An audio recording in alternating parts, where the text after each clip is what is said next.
Hallelujah, hallelujah. Thank you.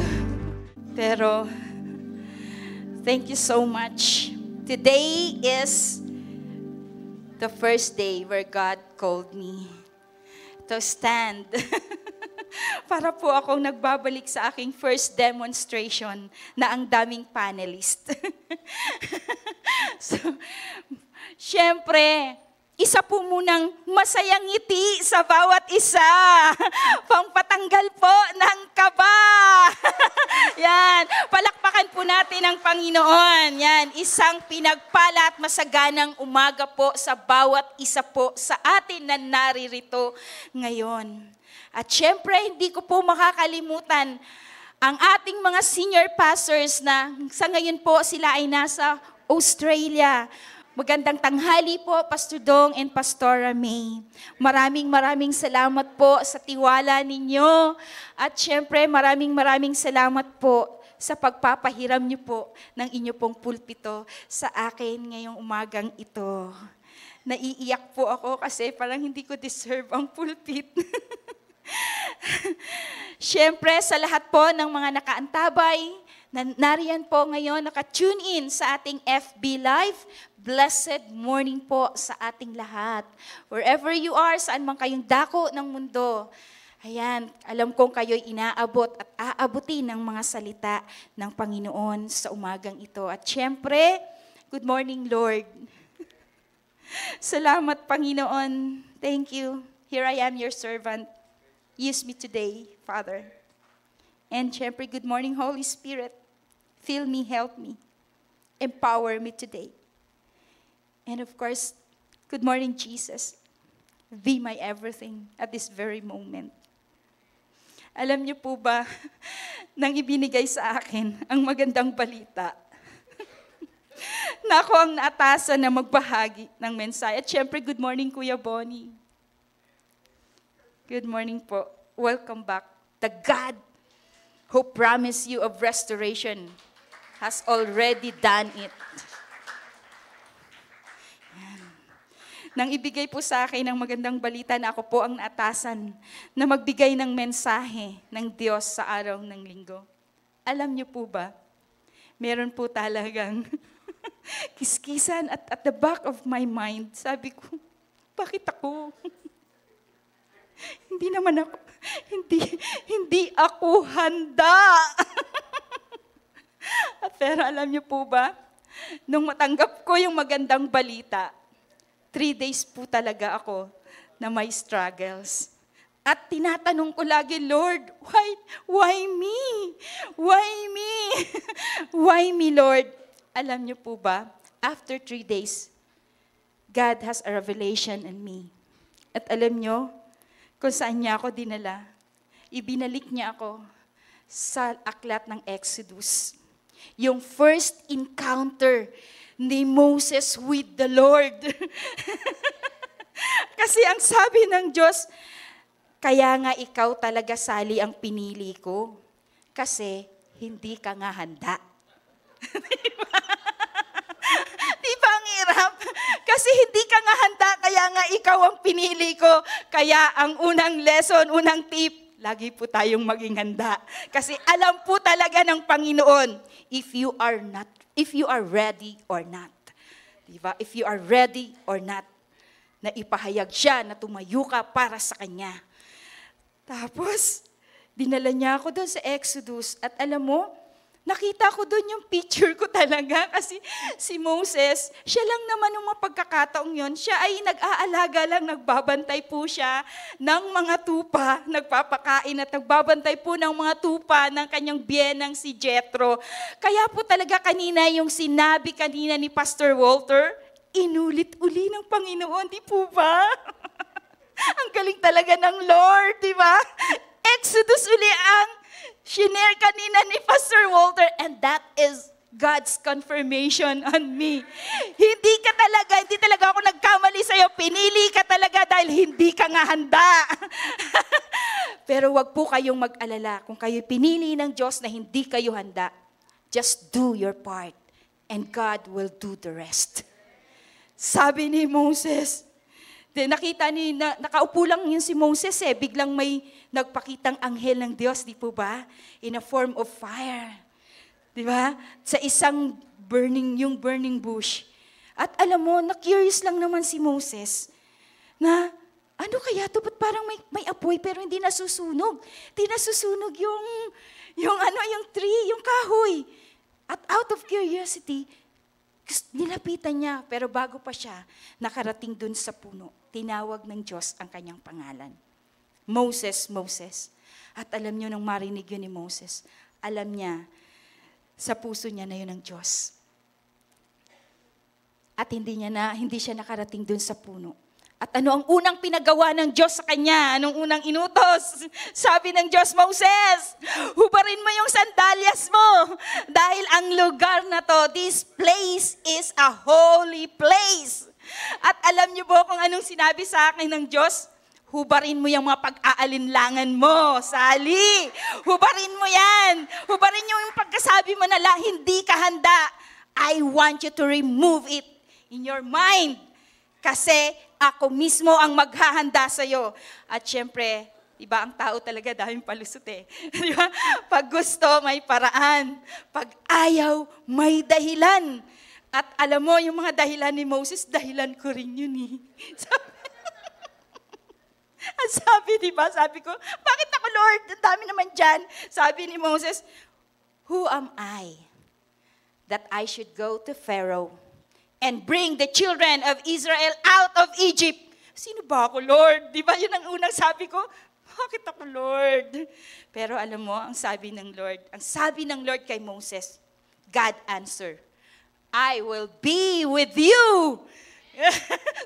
Ako na naman, Lord Di ba? Promise ng Panginoon kay Moses, I will be with you. Pero bakit kaya, tayong mga tao, kahit sinasabi na ng Diyos na I will be with you, gusto pa rin natin talagang lumusot. Sabi ni Moses, ito po yung sabi ni Moses, and I would like to paraphrase 8. Lord, paano? Kung hindi sila maniniwala, anong sasabihin ko? Di ba? Alam ko, sasamahan mo ako, pero ano ang sasabihin ko? And I paraphrase po.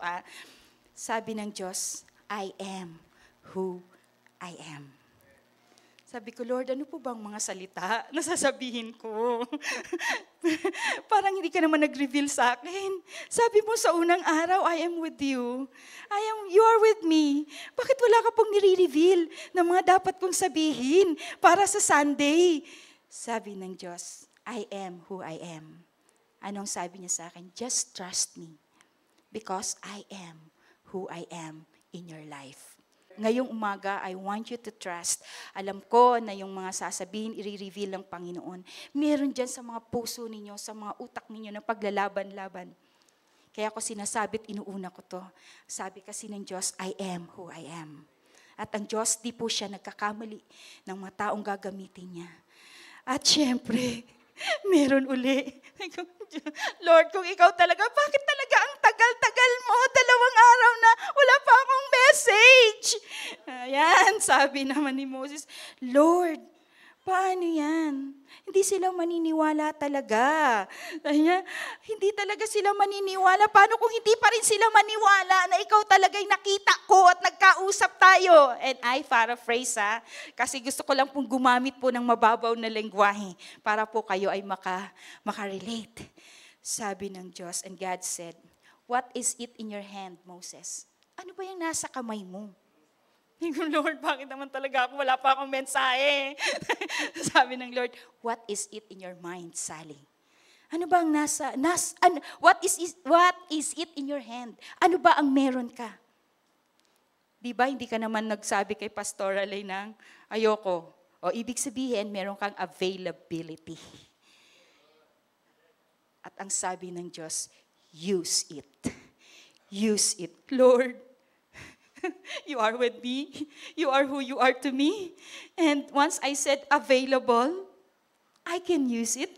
How can I use my availability? And until now, I don't have yet the message. Hindi pa po talaga ako nakakapagawa ng outline, Lord. Sabi ko, Lord, hindi naman talaga ako pang kape at pandesal lang ako. Pangtun lang po ako sa mainit, hindi po ako pang aircon. Ganon din po ang sinabi ni Moses. Kahuli-hulihang pagkakataon ng sabi ni Moses, Panginoon, di naman po ako ganon kagaling magsalita. Utal-utal nga po ako eh. Di po ako magaling magsalita. Huling palusot ni Moses. Alam nyo kung kayo ang laging sasabihan, may inutos kayo? Sige, ibalik ko sa inyo. Ang Diyos, di po pa pag may inutos kayo na ang daming dahilan, napipikon po tayo, di ba? Siguro napikon ng Diyos kay Moses. At ang sabi, di ba may kapatid kang si Aaron? Yan. Di may kapatid kang si Aaron? Pasasamahin ko sa iyo si Aaron at gagamitin ko siya na iyong magiging tagapagsalita. Walang lusot. Walang lusot si Moses. Kaya sabi ko, Lord, may Aaron yun eh. Ako may Morris. Sino po ba ang Aaron? At ang sabi ng Diyos, I will give you the Holy Spirit. Ibibigay ko sa iyo ang banal na Espiritu na siyang magiging mouthpiece mo. Huwag kang matakot. Sisidlan ka lang naman ng salita ko. Sisidlan kita ng mga salita ko at dadaluyan ka ng mga salita ko. Ang Holy Spirit, ang banal na Spirit. Sasamahan kita sa banal na Spirit para makapagsalita ka, para maibigay mo ang mensahe. At ang huling-huling sinabi ko sa Lord, dahil Lord, kinonfirm mo na, give me now the message. Yan. Alam nyo mga kapatid, ang Diyos ay tinatawag tayo sa isang gawain o sa mga misyon na kung saan di naman siya tatawag o hindi ka naman ilalagay sa isang gawain o sa isang misyon without His provision. Lagi po nating tatandaan yan. Di po ba si Kuya Bonnie, bagamat nagkasakit siya, pero bakit dumaan siya sa ganong pagkakataon? Dahil gustong i-confirm ng Diyos, I do always have provisions for you. I do always have provisions for you. Tinawag kita na maging mahirap, I will be your God who will provide for your needs. Ba? Kaya minsan wag tayong magtatanong sa Diyos, bakit nasa sitwasyon ako na ganito? Sunod lang mga kapatid. Kasi ang Diyos kapag tinawag ka sa isang bagay, nandyan siya. Meron siyang allocated na provisions sa iyo. Diba? If God calls you, if God calls us to do something for Him, and you feel that you don't have enough, katulad ko, you don't feel that you don't have enough knowledge of it, trust Him. He will provide you with ample of things that you will need to complete the task. Ample, hindi kaunti, marami ang Diyos magbigay. Diba? Minsan nga, lagi nating sinasabing from nothing to something. From scarcity to plenty. If God can use me in scarcity to plenty, God can also use each one of you. Just trust Him. Diba? Tapos na po ang aking mensahe. Yan. Bago pa lang po ako nagsisimula. Kung baga sa aeroplano, pa-take off pa lang po ako. Yan. Pero di po ba ang aeroplano kapag take off, di ba? Ang lakas ng ugong at bumubuelta. Gano'n naman talaga ang Panginoon eh. Sa una, ayoko Lord. Ayoko Lord. Pero pag nandun ka na, di ba? Andun na. Kasi that's the power of the Holy Spirit. And that's the promise of God that I will be with you and I am who I am.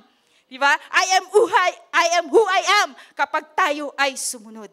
Kaya ang tema po ng ibinigay po sa akin ay abundance, scarcity to plenty. At ang teksto po na pagbabatayan ay hinango po sa aklat ng Filipos 4:19. At buhat sa kayamanan niyang hindi mauubos, ibibigay niya ang lahat ng inyong kailangan sa pamamagitan ni Kristo Jesus. Pari po ba nating basahin ng sabay-sabay? Sige po, 1, 2, 3, go!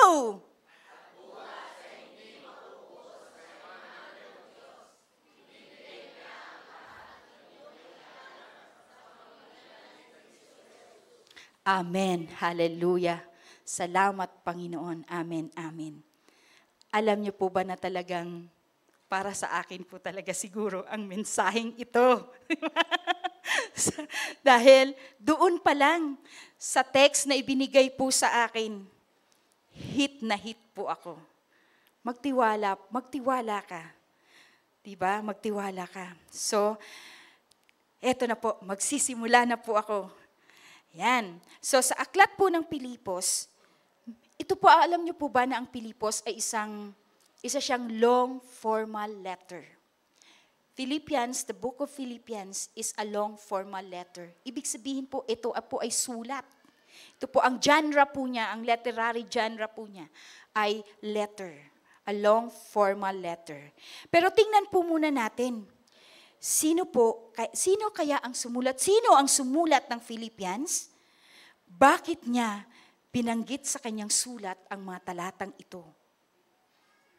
Diba? At sino ang pinatutungkulan ng sulat na ito?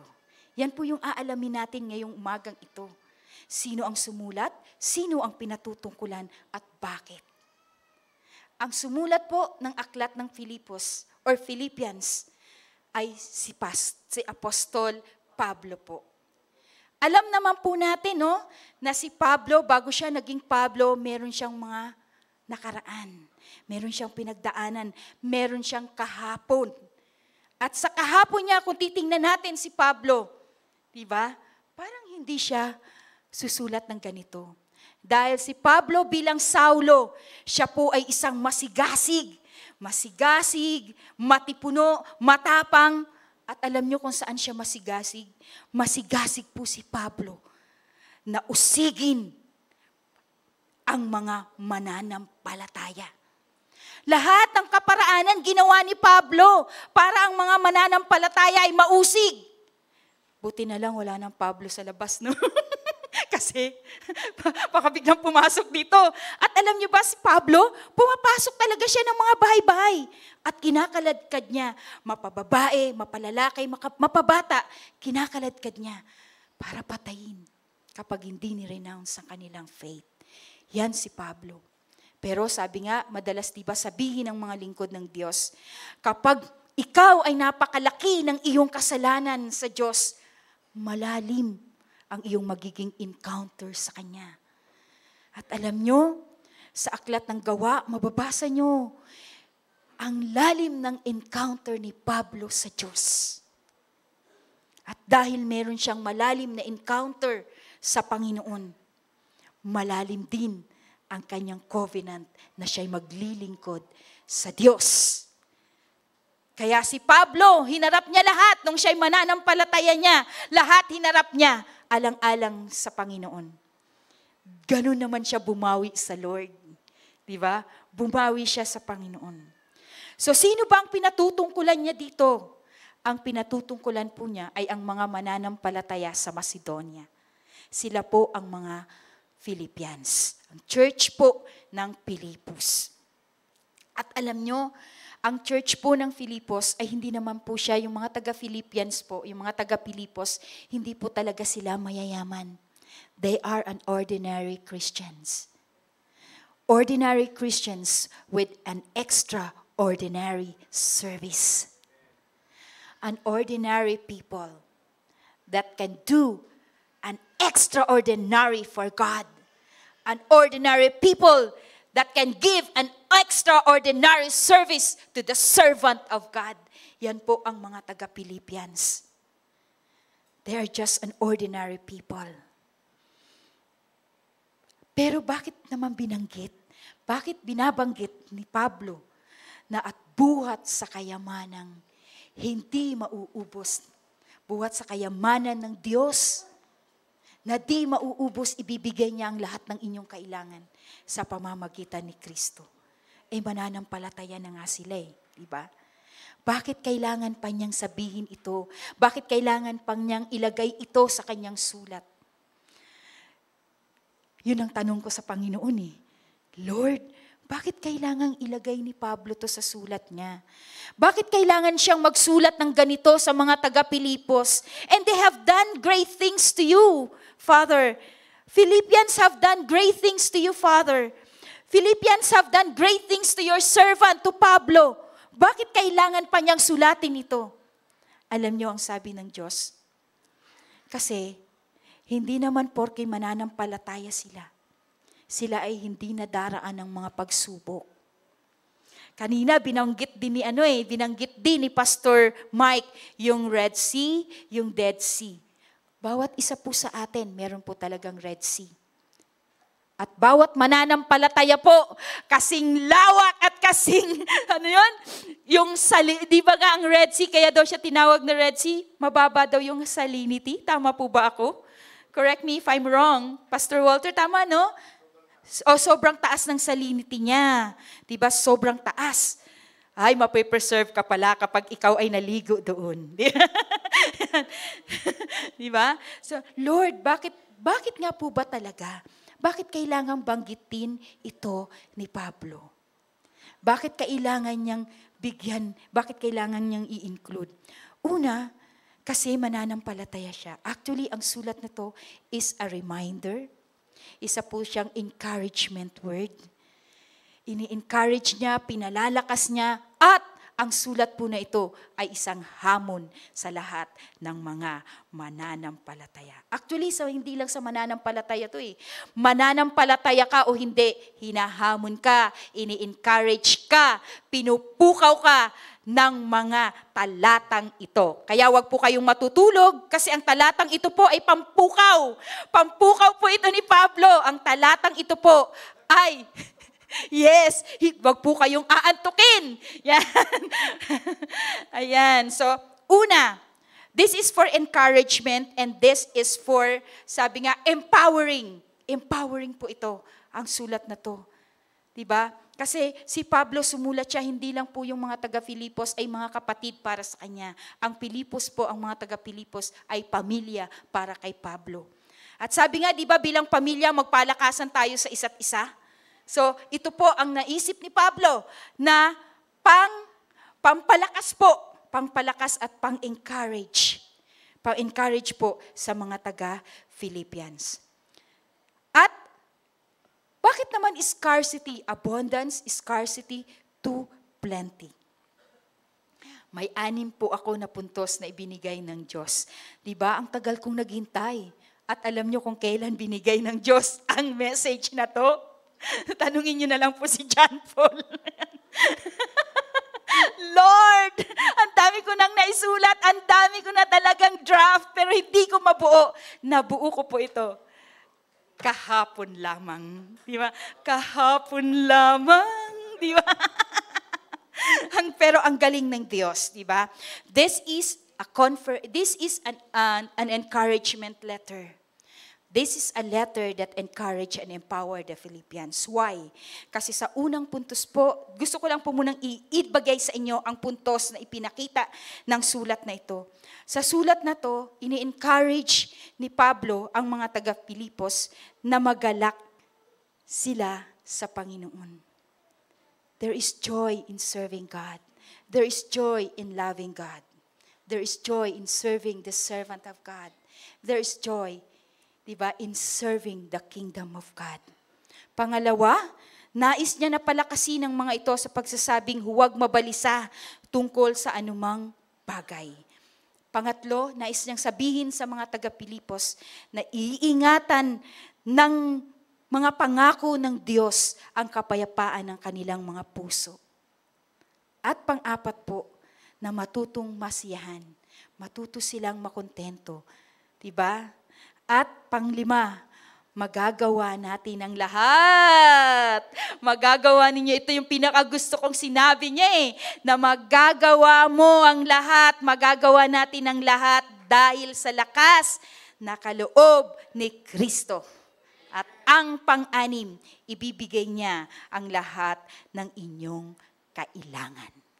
Wow! Di ba?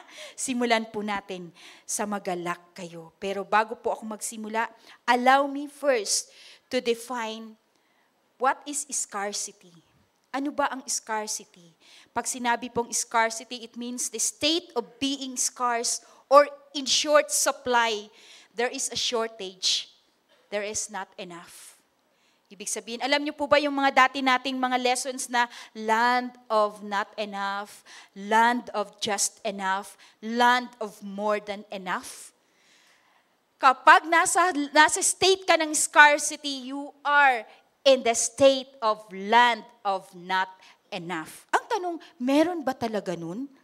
Kasi kung merong land of not enough, bakit patuloy po tayong nabubuhay?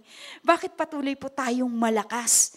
Inilagay ba talaga ng Diyos ang land of not enough? Sabi diyan, ang scarcity or kakulangan, ito ay tumutukoy sa walang sapat na probisyon para sa mga pangangailangan. At ang bawat isa sa atin ay merong tinatawag na walang katapusang pangangailangan. Totoo po yun. Sa akin personally, kaya nga po sabi ko sa inyo, ako ang unang tinuturuan ng mensaheng ito. Dahil ako naman po din talaga ang tinutukoy dito. Di ba? Na walang katapusang pangangailangan. Ngayon, may iPhone, iPhone 14. Baka isang taon, sa susunod na taon, may iPhone 15, may iPhone 16. Sa cellphone pa lang, nakikita na natin, di ba? Sa kotse pa lang, sa sasakyan pa lang, nakikita natin na ang tao talaga, they crave for more and more and more. Di ba? Walang katapusang pangangailangan. Kaya si Pablo, nais niya talaga na makita at maturuan ang mga taga-Pilipos kung paano nilang gamitin na maayos ang kanilang mga resources. At alam niyo mga kapatid, mangyayari ang mga kakulangan kapag ang tao ay hindi makontento kung ano ang meron sa atin. Totoo po yan. Nararamdaman po natin ang kakulangan kapag hindi na po tayo nakokontento sa kung ano ang meron sa atin. Di ba? Pantalon, di ba? Sabi nga ni Pastor Walter, ang pantalon niya, ilang taon na di ba? So that is contentment, di ba? Minsan, ang dami mo ng pantalon, may nakita ka na bagong labas na fashion na pantalon, bibilhin mo minsan kahit hindi bagay sa'yo. Opo, tapos sabi nung matatanda, bakit pumili ka ng pagkamahal-mahal na pantalon? Butas-butas at sira-sira. Anong klaseng pantalon yan? Pantalon ba yan? Di ba? Ang matindi, tinahi. Di ba? May nagpatotoo, di ba, na pagdating niya, tinahi ng lola ang kanyang pantalon. Di ba? Nakaka-relate. Yung tinahi ang pantalon, di ba? Kasi naturally talaga ang tao, kahit magkaroon na ng sapat na pagkain, magkaroon na ng damit, magkaroon na ng kotse, ng pera at iba pa, ang tao ay hindi pa rin lubos na masiyahan. Kaya nagkakaroon ng tinatawag na matinding kakulangan, matinding scarcity. Hindi kasi tayo nasiyahan lang sa kung ano ang ating pangangailangan. We go for our wants. And sometimes that wants becomes greed. Sometimes that wants becomes greed.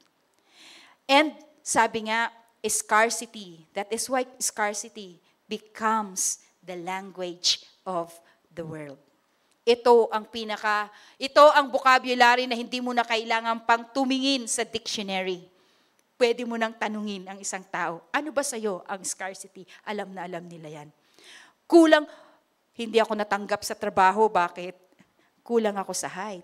Kulang ako sa karanasan. Diba? Kulang ako sa mga dokumento. Kulang ako sa mga ganito. Kulang ako sa ganyan. Gamit na gamit po, gasgas na gasgas po ang salitang kulang. Yan po ang salitang gasgas na gasgas. Kaya ang scarcity, the term scarcity, this is the language of the world. And mind you, mga kapatid, this is the language of the enemy to you. Diba? Ang scarcity, it is the language of the enemy for us. Lengguwahe po yan ng kaaway sa atin, yung scarcity. Diba sa John 10:10? The thief comes only to steal and kill and destroy. Kaya pag may salita tayo sa buhay natin, pinanghawakan natin yung kakulangan na yan, pinagnanakawan po tayo ng ating kaaway. Ninanakaw po niya yung pag-asa na inilagay sa atin ng Panginoon. Diba? Pinapatay niya yung kakontentuhan mo, na makontento ka lang, diba? Jesus is my everything. Makontento ka lang sa Diyos, kay Jesus. Pero kapag may term ka ng scarcity, you have the language of the enemy. Diba? And scarcity. So therefore, if scarcity is the language of the enemy, therefore, a scarcity mindset is not for the follower of Christ. Meron ba kayong scarcity mindset? Check, check, check. Check-in po natin ang ating mga sarili. Baka meron po tayong tinatawag na scarcity mindset. Because scarcity mindset is not for the follower of Christ. It is not for the follower of Christ. Dahil ito po ang kabaliktaran ng mga pangako ng Diyos sa buhay natin. At iyan po ang tinatawag na plenty. Sa Diyos, may kasapatan ka. Sa Diyos, you can have everything. Mahirap ka man, wala ka mang sariling bahay, pero sa Diyos, sapat-sapat na. Diba? Dahil ang sabi niya naman sa John 10:10b, I came that they may have life and have it more abundantly. I came that they may have life and have it more abundantly. Yan ang sabi ni Jesus sa John 10:10b. Kanina sa John 10:10a.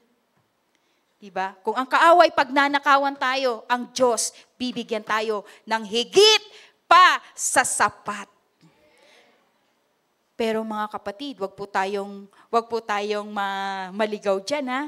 Yung sinasabing everything, hindi po ito yung wants.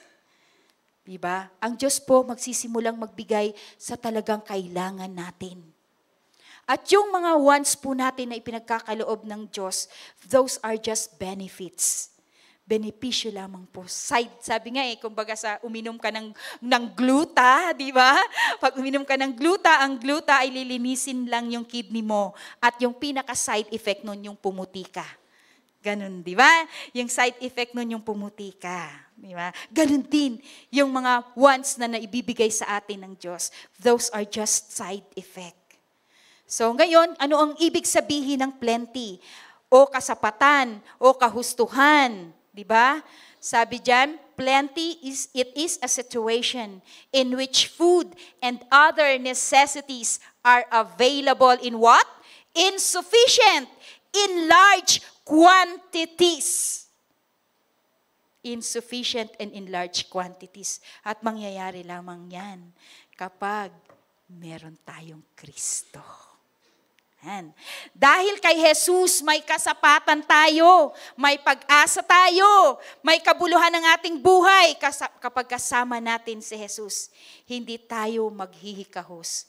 Katulad ko, di ba, Lord, wala nga akong alam. Ano ba talaga, Lord, ang ibibigay ko? Kapos ako sa kaalaman. Di ba may Kristo ka? At pag may Kristo ka, meron kang maraming kapahayagan ng salita ng Diyos. Paminsan-minsan po, makipag-usap naman tayo sa Diyos. Hindi lang paminsan-minsan. Sabi nga doon sa isang patalasas, ugaliin. Ugaliin po natin na makipag-usap sa Diyos upang maranasan natin ang kasapatan niya. Diba? Ugaliin po natin. There is abundance, there is plenty in Jesus Christ. Amen po? Yan. Siyempre, eto na po ako, sa unang puntos ko, magalak kayong lagi sa Panginoon. Yan po yung sinabi ni Pablo sa kanyang sulat sa Philippians 4:4 or Filipos 4:4. Yan, magalak kayo. Ano ang sinasabi? Magalak kayong lagi sa Panginoon. Inuulit ko, magalak kayo. Diba sabi, kapag ang isang salita daw ay inuulit uli, ibig sabihin, binibigyan ito ng diin. Binibigyan ito ng importansya. Binibigyan ito ng emphasis. Kaya inulit, kung makikita ninyo, magalak kayong lagi sa Panginoon. Tapos inuulit ko, magalak kayong lagi. Yan, may 30 minutes na lang po ako. Sabi ko kulang pero parang kulang yung 30 minutes ko, di ba? Ang galing talaga ni Lord, di ba? So, ang mga mananampalataya ay dapat magalak, matuwa at magpalakas sa paanong paraan? Sa pamamagitan ng pag-iisip. Anong iisipin mo? Sa mga biyaya ng Panginoon. Kaya sabi ni Pablo, magalak kayo. Isipin ninyo yung mga biyaya ng Panginoon.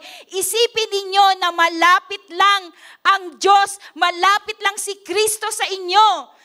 Dahil yung mga panahong yan, nagdaranas naman talaga ng tagutom doon sa mga taga-Pilipos at di naman talaga sila mahirap.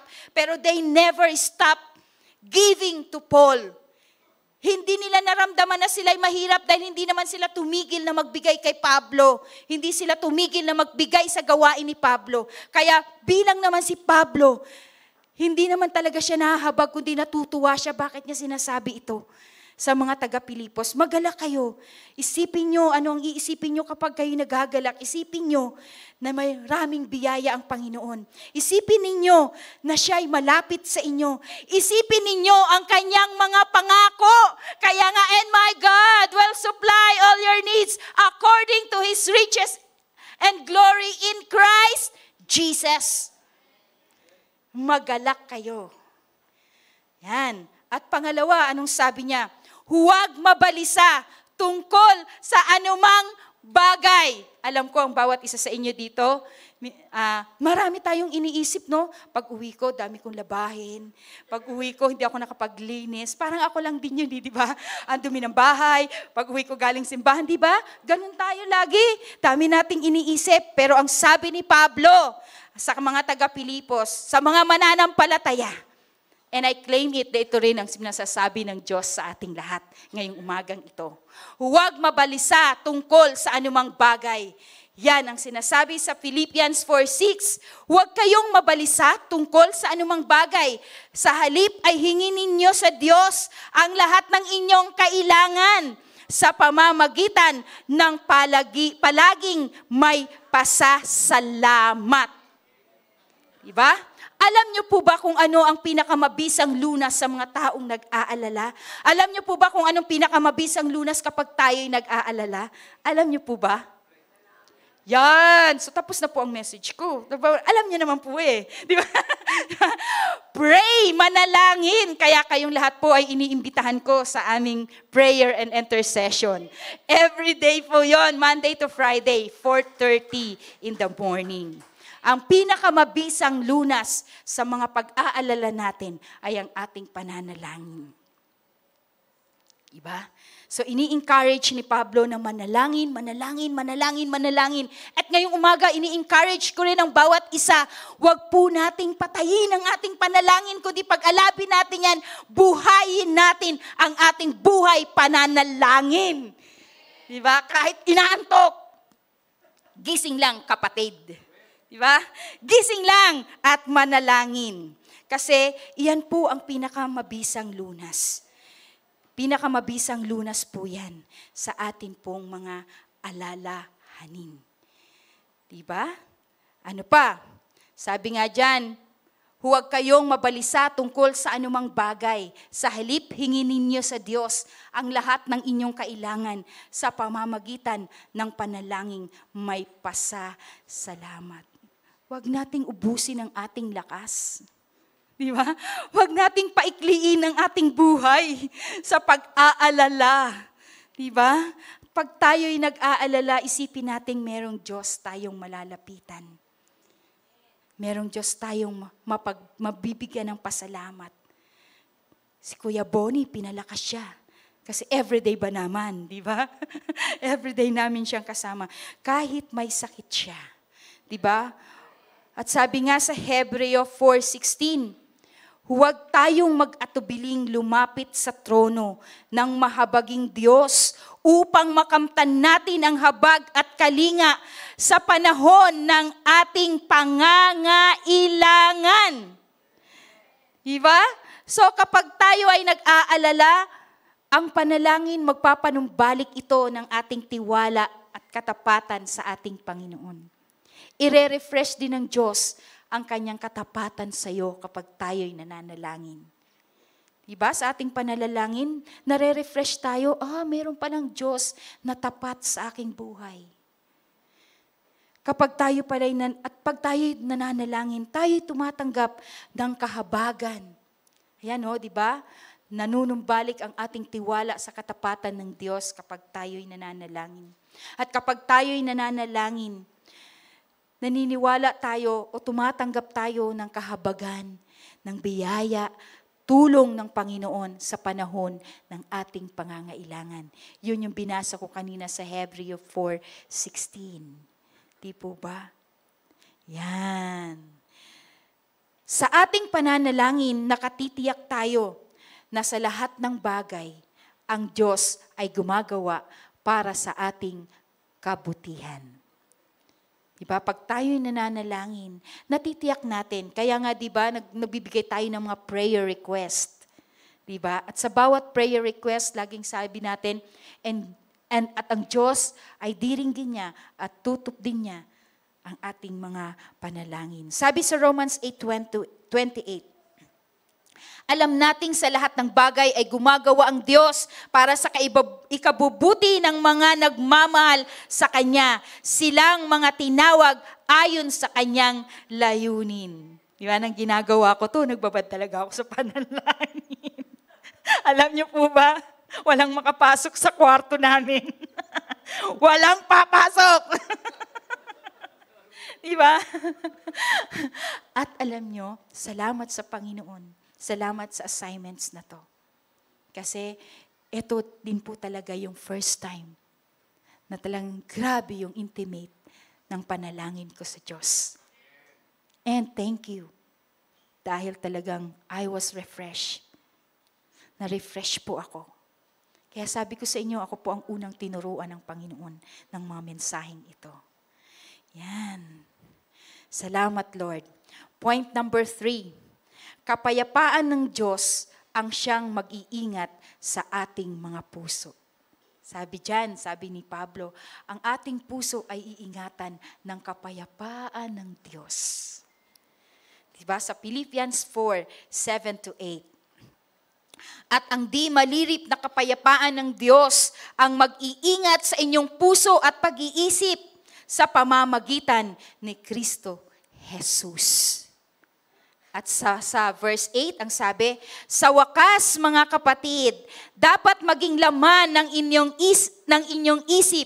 Ito, sa wakas mga kapatid, dapat maging laman ng inyong isip ang mga bagay na karapat-dapat at kapuri-puri. Mga bagay na totoo, marangal, matuwid, malinis, kaibig-ibig at kagalang-galang. Bakit nire-require yan? Naisipin natin ang mga bagay na yun.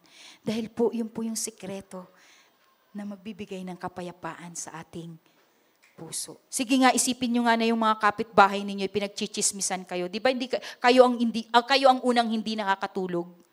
Di ba? Yung kapitbahay ko, lagi akong pinagchichismis niyan. Kahit di ka naman pinagchichismisan, iniisip mo lang, sino ang nalugi? Ikaw. Ikaw yung hindi makatulog, yung kapitbahay mo. Nako, humihilik sa himbing ng tulog. Diba? Kaya sabi ni Pablo, yan ang ilagay natin sa isip natin, yung mga mararangal, yung mga malilinis. Huwag tayong maging judgmental. Huwag maging judgmental. Diba? Na wala pang ginagawa yung kapitbahay mo, may ginawa na. Wala pang ginagawa yung asawa mo, mga misis, may ginawa na. At sino ngayon ang lugi? Tayo. Nagagalit tayo ng walang dahilan. Nagagalit po tayo ng walang dahilan. Yan, di ba? So, kaya yun daw dapat ang lagi nating isaisip. Sabi din sa Isaiah 26:3-4, binibigyan mo ng lubos na kapayapaan ang mga may matatag na paninindigan at sa iyo'y nagtitiwala. Magtiwala kayo kay Yahweh magpakailanman, sapagkat ang Diyos na si Yahweh ay walang hanggang kublihan. Diba? Yun lang maisip mo, diba si David nga, diba nang sinabi niyang, my God is my refuge, my God is my strength. Diba? He is my rock and my salvation. Alam niyo po ba bakit niya sinabi yun? Yun yung mga panahon nagtatago siya sa kuweba. Di po ba, Pastor Walter? Tama po ba ako? Yung mga panahon nagtatago siya sa kuweba, pinagtataguan niya si King Saul ba? Saul, di ba si King Saul? Di ba pinagtataguan niya? Doon niya nasabi, my God is my refuge. My God is my fortress. Di ba? Kaya yun yung sinasabi din sa atin. Yun din ang gustong iparating ni Pablo sa mga taga-Pilipos. At naniniwala ako, yun din ang gustong iparating sa sino man sa inyo na nangangailangan nito. Di ba? Ang Diyos ang ating kublihan. Bakit ba tayo matatakot? Di ba? Naalala ko, yung tatay ko, diyan ka lang muna sa kulungan. Palalagyan ko ng aircon. Di ba? Andiyan yung tatay ko eh. Di ba? Para kublihan mo muna yan. Di ba? Hello pa, love you. Isaiah 26:12. Panginoon, ikaw ang mag-aayos ng kapayapaan sa amin, sapagkat ikaw rin ang gumawa ng lahat naming gawa para sa amin. Wala talaga tayong ginawa. Diyos talaga lahat ito. Naniniwala po ako itong mensahe na to. Nanalangin lang po ako, pero Diyos po talaga ang gumawa nito. Diyos po talaga ang naglagay nito. Kaya kaninang umaga, pagbangon ko, Lord, I have done my part ha. Today is your part, Lord. Ikaw naman ngayon ang gagawa. Gumawa na po ako ng 6 na araw. Kaya ngayong araw na to, ikaw po ang gagawa. Di ba? Ikaw po ang gagawa. Yan. Pero sige, basahin niyo na lang din po ang Romans 8:35-39. Ang ganda lang po kasi, no? Ang sarap isipin. Sabi diyan sa Romans 8:35-39, sino ang maghihiwalay sa atin mula sa pag-ibig ni Kristo? Ang paghihirap ba? Ang kagipitan? Ang pag-uusig? Ang kaguluhan? O kahubaran? O panganib? O tabak? Ayon sa nasusulat, alang-alang sa inyo. Gusto ko yung verse 37. Subalit sa lahat ng mga bagay na ito, tayo ay higit pa sa mga mapagtagumpay sa pamamagitan niya na umibig sa atin. Sa verse 38, ito ay sapagkat nakatitiyak ako na walang makapaghihiwalay sa atin mula sa pag-ibig ng Diyos. Hindi ang kamatayan o buhay, o mga anghel, o mga pamunuan, o mga kapangyarihan, o mga bagay sa kasalukuyan, o mga bagay na darating. Hindi yon makapaghihiwalay sa pag-ibig ng Diyos sa atin. Sa verse 39, hindi ang mataas na bagay o mga kalaliman o kahit anumang bagay na nilikha, walang anumang makapaghihiwalay sa atin mula sa pag-ibig ng Diyos na kay Kristo Jesus ng ating Panginoon. Walang sino man, walang anuman na makapaghihiwalay sa atin sa Diyos. Kaya payapain ninyo ang inyong mga puso. Di ba? Dahil hindi talaga tayo, pag tayo ay nasa Diyos na, tayo ay sa Kanya na. Yan ang lagi ninyong tandaan.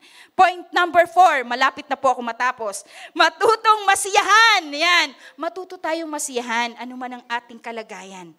Kasi ang susi sa kasiyahan ay nasa ating pagtitiwala kay Kristo sa kaya niyang gawin sa ating buhay. Pilipos 4:11, sinasabi ko ito, hindi dahil sa kayo'y hinahanapan ko ng tulong. Natutunan kong masiyahan anuman ang aking kalagayan. Kaya kayo, pag tayo'y nag-aalala, Lord, salamat Panginoon, natutunan ko ng masiyahan sa aking kalagayan ngayon. Diba? Kung may sakit ka, Lord, salamat, may karamdaman ako. May panahon akong tumawag sa iyo, lumapit sa iyo, at magtiwala sa iyo. Diba? Diba no, Kuya Bonnie? Karoon tayo ng mataas na panahon. Diba? Mahabang panahon sa Diyos. Point number 5. Ang sabi niya, magagawa natin ang lahat dahil sa lakas ni Kristo. Meron ba tayong hindi kayang gawin kapag nasa atin si Kristo? Diba? Wala. Kaya nating mapagtagumpayan. Gaano man yan. Gaano mang kalalim ang tubig, lusong lang mga kapatid. Mababasa ka pero hindi ka malulunod. Di ba? Sabi ng Panginoon. Dahil meron kang lakas ni Kristo. Bilang mga mananampalataya, ang biyaya at kapangyarihan ni Kristo ay nananahan sa atin upang magawa natin ang kanyang ipinagagawa sa atin. Actually, nahit ako nito eh. Ito talaga yung unang nakahit sa akin. Bakit ba nag-aalala ka at inaalala mo, minamadali mo pa ako sa mensahe ha? Diba? Ayan, may Kristo ka, kaya mong gawin. Dahil meron kang Kristo na magbibigay sa'yo ng karunungan, magbibigay sa'yo ng lakas. Ang lahat ng ito'y magagawa ko dahil sa lakas na kaloob sa akin ni Kristo. At ang point number 6, yun yung ating anchor verse, di ba? Ibibigay niya ang lahat ng inyong kailangan. Pero wag po tayo hindi porke, ibibigay naman talaga po lahat ng Diyos ang ating kailangan. Pero titingnan po niya muna ang kondisyon ng ating puso. Ano ba ang motibo bakit hinihingi mo ang bagay na yan? Kasi baka sabihin nyo, pag uwi nyo sa bahay, sabi kanina ni Sister Sally, ibibigay din ng Diyos ang lahat ng pangangailangan. Nanghingi ka sa Diyos tapos hindi binigay. Mga kapatid, ibibigay niya lang yon kapag nasiyasat niya ang kondisyon at kalagayan ng iyong puso. Ito ba'y makabubuti sa iyo o hindi? Kaya babantayan din po natin. Parang mga magulang din sa mga anak, di ba? Ang mga magulang naman talaga ibibigay ang lahat para sa mga anak. Tama po ba? Tama po ba mga parents? Pero di ba bago kayo nagbibigay, aanhin mo. Diba? Bakit ka nang hihingi ng ganyang kalaking pera? Aanhin mo. Grade 1 ka pa lang, humihingi ka ng 1,000. O di ba? Di ba? Ganon din ang Diyos. Parang magulang din ang Diyos. Diba? Sinisiyasat niya muna. Kasi baka mamaya yung hinihingi natin sa Diyos ay magdadala ito ng kapahamakan natin. Diba? So mararanasan natin ang pangangalaga ng Diyos kapag tayo, paano ba natin mararanasan ang pangangalaga ng Diyos ang pagbibigay niya? Una, dapat tayo ay nakipag-isa kay Kristo. May relasyon tayo kay Kristo. Diba? May relasyon tayo kay Kristo. Kaya tinanggap natin ang kanyang, sabi nga, ang kanyang pag-aalaga sa atin, ang mga kailangan natin pinuprovide ng Diyos sa pamamagitan nino, sa pamamagitan ni Kristo. There is always, yung provision ng Diyos, may dumadaan po yun sa pamamagitan ni Kristo. Kaya nga mananampalataya magpatuloy tayo kay Kristo upang yung pangako ng Diyos, kanyang pangako ay matanggap natin. Diba? Sabi sa Deuteronomy 2:7, sapagkat pinagpala ka ng Panginoon. Ayan, salamat Lord. Diba? Sabi niya, itong gustong-gusto ko, kaya nilagay ko to sa huli Kasi sabi, sapagkat pinagpala ka ng Panginoon sa lahat ng gawa ng iyong kamay, kanyang natalastas ang iyong paglalakbay. Ito yung mga Israelita. Tinutukan niya dito, ang inyong paglalakbay. Dito sa malawak na ilang, sa loob nitong 40 taon ay sumainyo ang Panginoon. Diba? Ang Panginoon mong Diyos, ikaw ay di kinulang anuman. Hindi tayo kinulang. Diba?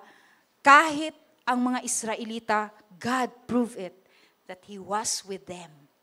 And today, this morning, God would like to prove once again that in your life's journey, God will be with you. Sabi kay Moses, I am with you. I am who I am. Diba? Sabi niya kanina, what is it in your hand? I can use it. Diba? Kaya in abundance, scarcity to plenty, magalak kayo. Magalak sa kahirapan man, sa kasaganaan man, magalak kayong lagi sa Panginoon. Huwag mabalisa tungkol sa anumang bagay. Ang kapayapaan ng Diyos ang siyang mag-iingat sa inyong mga puso at matuto kayong masiyahan dahil magagawa na ninyo ang lahat dahil sa lakas ni Kristo at ibibigay ng Diyos ang lahat ng inyong pangangailangan. Tulad ng sinabi ng Diyos kay Moses, I will be with you always through it all from scarcity to plenty. And I would like to end today with these words. Yung kaninang sinabi, nothing compares to the promise I have in you. Tanggapin niyo yan ngayong umaga. Nothing compares to the promise that God has in you. At ang sabi nga ni Pastor Walter kanina, something great and something awesome will going to happen in your life if you do have Jesus. Thank you, Father. Salamat, Panginoon. Salamat, Lord. I praise you and I glorify you in Jesus' name. Amen, amen, and amen.